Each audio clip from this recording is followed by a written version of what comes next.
Hey, what's up, everyone? Welcome back to the Long Lens Podcast. This is the podcast where I answer questions from my filmmaking and YouTube community, and we just talk about all things filmmaking, cameras, YouTube. So today's episode is another Q&A, and if you're not familiar, I do a Q&A every single month. I asked for questions in my YouTube community page, as well as on Patreon, and sometimes even Instagram. And one of the perks of supporting me on Patreon is I always answer your questions first, and I give you a little shout out on this podcast. But this month, we actually have no Patreon questions. So we're just going to be jumping in to some Instagram questions, as well as some questions from the YouTube community page, which now I think they're actually just called YouTube posts. They don't call that tab the community section anymore. So I guess these are YouTube post questions. Bright enough on my face. Okay, let's see. Any other housekeeping things? I don't think so. It's funny. The only new piece of gear that I've got this month was a new computer monitor. So I wanted to get something that's a little bit better suited for my MacBook. And I was using a QHD Dell monitor. And if you know anything about Mac OS and scaling, you know that you either need QHD or you need something that's above 4K. So I found this crazy deal for one of the LG 5K Ultrafines, and I bought one of those recently. It was crazy, crazy deal. But now I have a 5K display, and so like Mac OS will operate normally. So other than that, still recording on my Shure MV7. I'm liking this microphone a lot. I do a lot of my voiceovers and my podcasts with it now. So anyways, let's jump into the Instagram questions. We only got a few. So the first one is, what's the best setting to shoot video on my R6? C-Log or something else?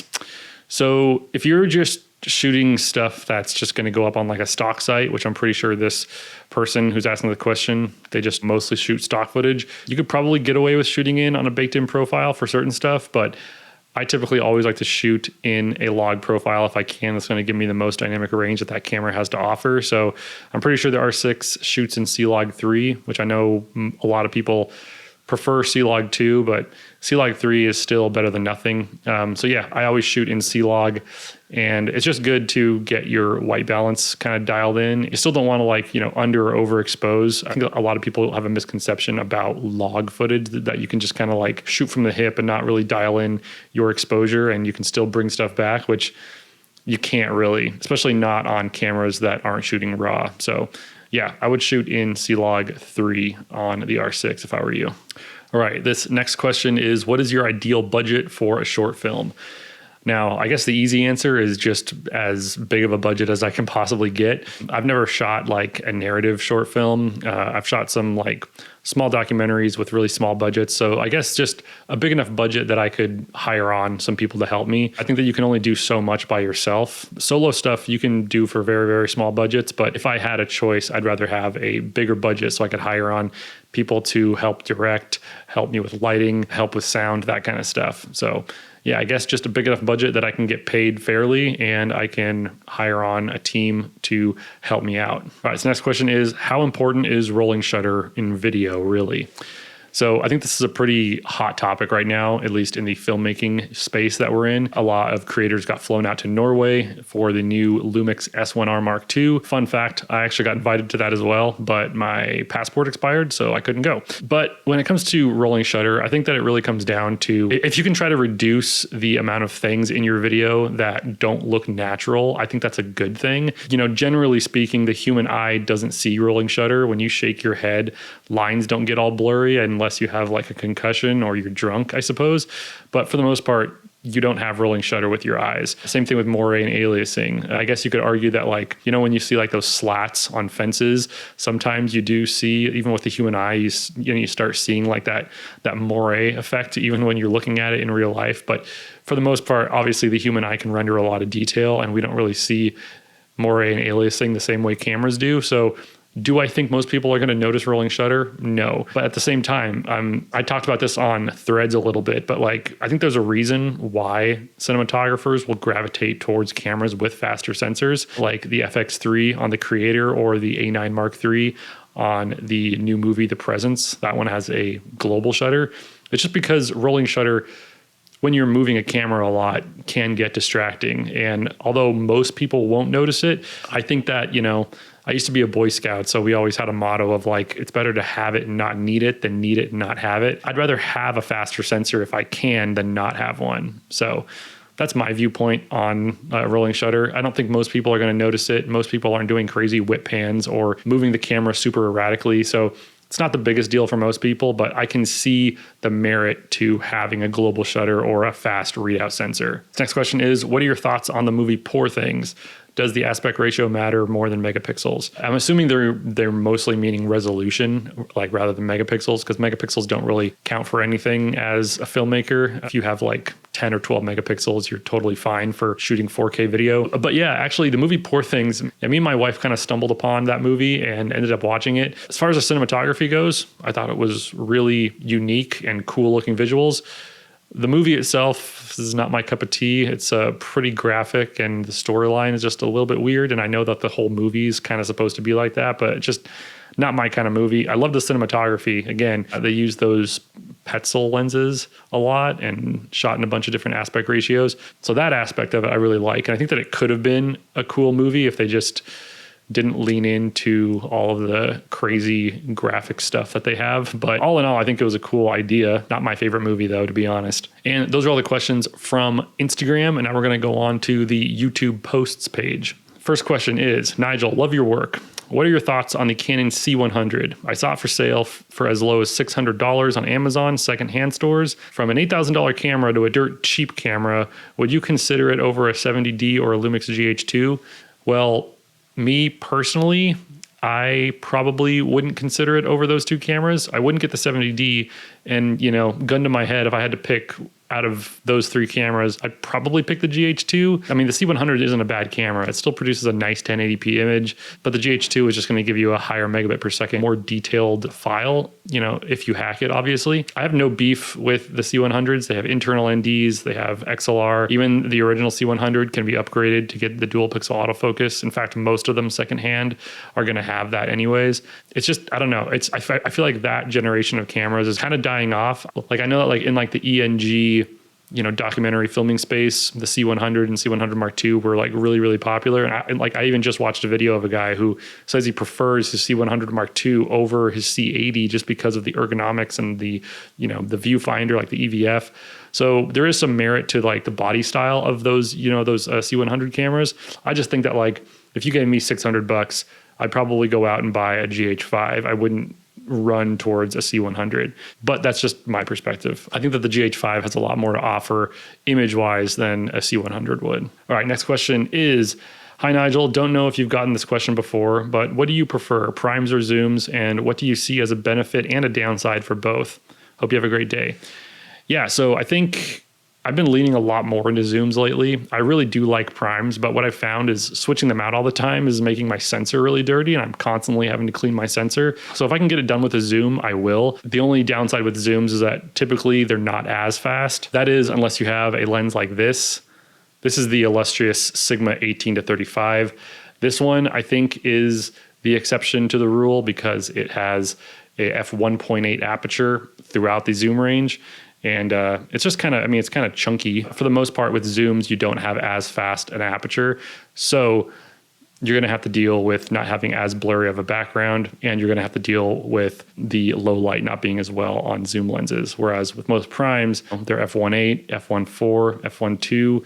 On Micro Four Thirds, sometimes they're, 0.95. So you get a lot more of a blurry background. You let in a lot more light with primes, but you are going to have to switch them out or zoom with your feet, as they say, when you want to like frame up your shot differently. So there's pros and cons to both. I've been leaning a lot more into zooms lately just because I think that they help me create content a lot faster. All right, next question is, hey Nigel, big fan of the channel and the pod.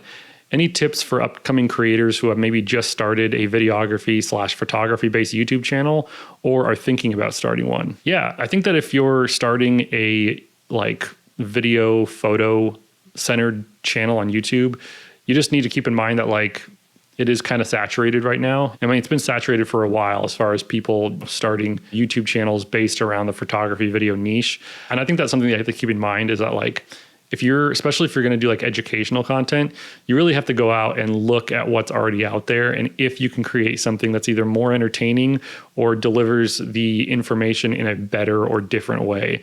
I see so many people starting video and photography channels that like are just kind of regurgitating the same information that we've had access to for decades now. It's like, they do the exposure triangle, or, they teach you about shutter speed or whatever. It's like, that stuff is already out there. And I'm not saying that you can't make your own unique video about that subject, but it is kind of hard to grow a channel when you're trying to run it as if it's still 2017 or something like that. Like, times have changed and you kind of have to like adapt to those things. So that's what I would say. Same thing with gear reviews. Like, I think that people are starting to get fatigued with gear reviews, and they want to see practical examples of how you're using the gear, and not just somebody in their office with no practical or real world examples outside of them just filming flowers out in their backyard. So I think people are kind of getting fatigued with that type of video. So I would just say, keep that in mind. If you're going to get into making a YouTube channel, just try to like think of some different angle that you can come at so that your stuff doesn't just kind of blend in with everything else that's out there. All right, so next question is, I've been experiencing a tremendous creative block. Like, I just can't get back into the flow state. Any suggestions to jumpstart my creativity? I would say clean your office if it's not clean. That's something that I do all the time whenever I'm just feeling kind of stuck, is I organize and clean my office. And the next morning when I come up here and everything is nice and clean and organized, I just feel way more inspired to make stuff. Getting offline is also a really good source of inspiration. Going on a run, go hike. In my case, I go skate, or just going on a drive. Just kind of unplug yourself a little bit and not be, constantly online. I think that really helps, because we end up emulating what we consume.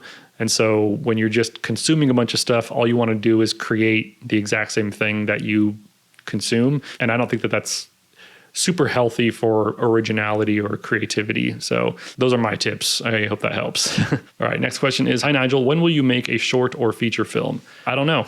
I don't really have any aspirations to make a feature length film, especially not a narrative one. Maybe a documentary at some point, but I've talked about this before, but like, I have no aspirations of being like a Roger Deakins type of person. I'm a lot more interested in filming commercials and stuff like that, which I guess could, start a conversation of like, what is a filmmaker? My YouTube channels are, based around filmmaking, but I don't really have any aspirations of making a film in the kind of traditional sense. Are, commercial cinematographers not filmmakers? I don't know, you tell me, but I've just never really had the drive to be a Roger Deakins or a Robert Yeoman or something like that. I totally respect what they do, but it just hasn't been like something that I've been dreaming about as a kid. I really respect it and I love watching the stuff that they make, but it's just never really been a huge driving point for me. I just like creating, cool looking visuals and, telling short stories, especially on YouTube. All right, so next question is, hi Nigel, what is your new camera? Well, that is something that I'm not going to reveal quite yet, but I have already revealed it in a 6-minute video on Patreon. So if you support me on Patreon, you can see what camera I decided to go for. The reason that I'm not revealing it yet is because I don't 100% know if I'm going to keep it, but if you'd like to know which camera it is, you can support me on Patreon. It's $5 a month, but I post a lot more behind the scenes stuff there, and you also get all of my $5 LUTs for free on my website. So you can consider supporting me there if you are really itching to know what camera I got and I'm going to be shooting some stuff with. But until I decide to make a video on it on my main channel, I'm going to kind of keep it on the down low. All right, so next question is, hi Nigel, I'm currently researching camera bags.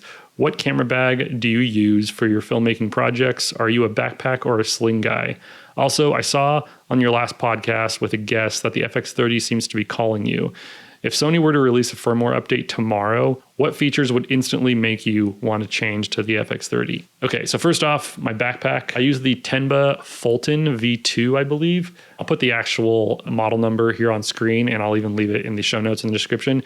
I love that backpack though. It fits a whole S5 2X kit as well as my MacBook, and I've taken it on, travel gigs with me. It's really nice and it doesn't look dorky.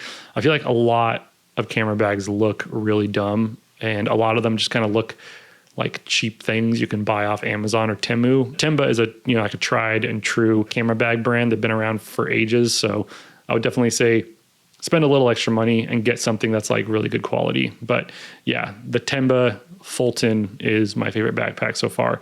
The biggest thing that I like about it is that it has the back hatch opening. So like there's no way that you're going to put it on while it's still open and everything's going to fall out. That's the problem that I had with the Brevity bag that I had before, is that it opened from the front of the bag and not the back of the bag. So even if my backpack isn't fully zipped, if I put it on my bag, it's going to be sandwiched between my back and like the rest of the backpack. So like my stuff isn't going to fall out.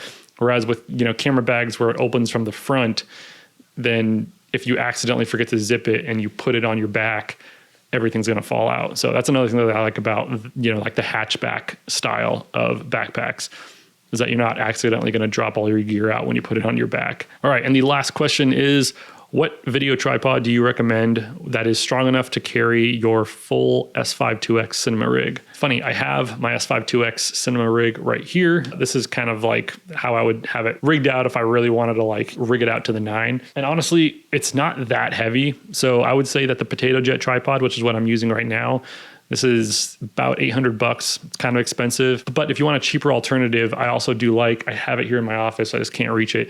It's the SmallRig AD50, I believe.